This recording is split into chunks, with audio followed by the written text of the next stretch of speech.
हिरासत में भेज दिया है। लेकिन अब रीतलाल यादव को लेकर कई खुलासे हो रहे हैं।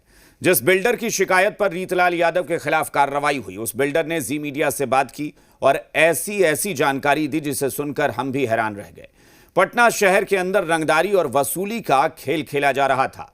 हैरान करने वाली बात यह है कि प्रशासन की भी वहां पर नहीं चलती थी। इस रिपोर्ट में देखिए। कोर्ट ने रीतलाल यादव को सलाखों के पीछे भेज दिया है और बेऊर जेल जाने के बाद अब रीतलाल यादव के कच्चे चिट्ठे बाहर आने लगे हैं। जिस बिल्डर की शिकायत पर रीतलाल के खिलाफ एक्शन हुआ, उसने जो आरोप लगाए वो हैरान करने वाले हैं। विधायक जी का फोन आता था हम लोगों के पास कि हमारे इलाके में काम अगर करना है तो आपको पैसा देना होगा, और अगर ये आप देते हैं पैसा तो आप काम नहीं कर सकते हैं। तो जिसके वजह में हम लोग परेशान होकर के, मेंटल टॉर्चर होकर के हम लोग प्रशासन के पास हम लोग गए और हम लोग प्रशासन का सहयोग लिए, पुलिस का सहयोग लिए और कंप्लेन किए हम लोग। ऐसी बातें हैं। ये वो प्रोजेक्ट था जिसमें 30 लाख पर डील हुई थी, लेकिन जब बड़ा प्रोजेक्ट हाथ में आया तो मामला और बढ़ गया। दूसरे प्रोजेक्ट के बाद ही दोनों बिल्डर परेशान हो गए।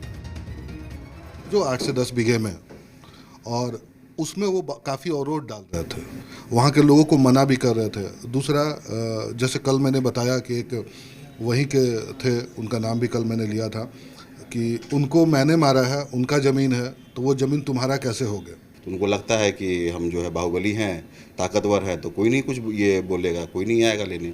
लेकिन लैंड जो है डॉक्यूमेंट का होता है, जिसका डॉक्यूमेंट होता है उसका लैंड होता है। ये सब चीज़ें हम लोगों ने उनको समझाया कि सर आपको हम कैसे हम इनका शेयर दे सकते हैं, जिनका लैंड है उन्हीं को हम शेयर दे पाएंगे। तो लेकिन नहीं, तुम लोग फिर काम नहीं कर सकते हो यहाँ पे। ये सब भी चीज़ें ये हो गई। फिर 16 लाख रुपया जो था वो भी प्रेशर दे रहे थे कि ये हमको ला के दो। सिर्फ खेल इतना ही नहीं होता था, बल्कि रीतलाल यादव सप्लायर भी तय करते थे। उनके इलाके में धंधा करना है तो फिर माल भी रीतलाल यादव के मुताबिक ही लेना होता था।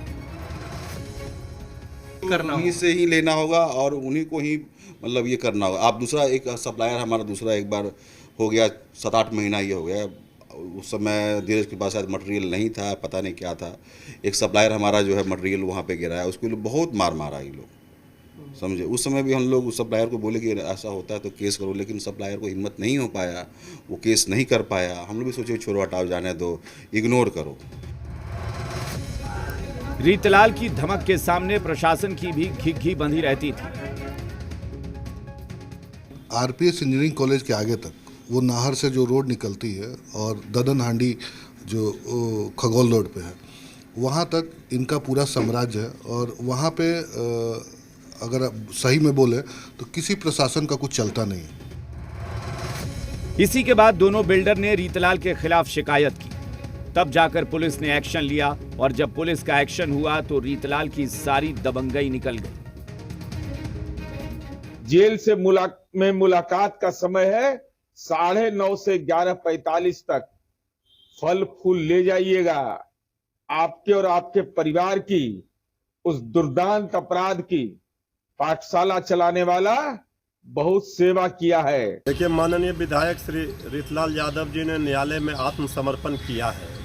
ये पूरा मामला क्या है, उनके जो कानूनी सलाहकार हैं वो बता रहे हैं, लेकिन विपक्ष के नेताओं को परेशान करने का तो हर हथकंडा सरकार डबल इंजन की अपना रही है। रीतलाल यादव पर हुई कार्रवाई पर सियासत तो जारी है, लेकिन इस सियासत के बीच दोनों बिल्डर्स की जान सांसत में है। घर के बाहर रेकी हो रही है, बावजूद इसके दोनों पीछे हटने के लिए तैयार नहीं।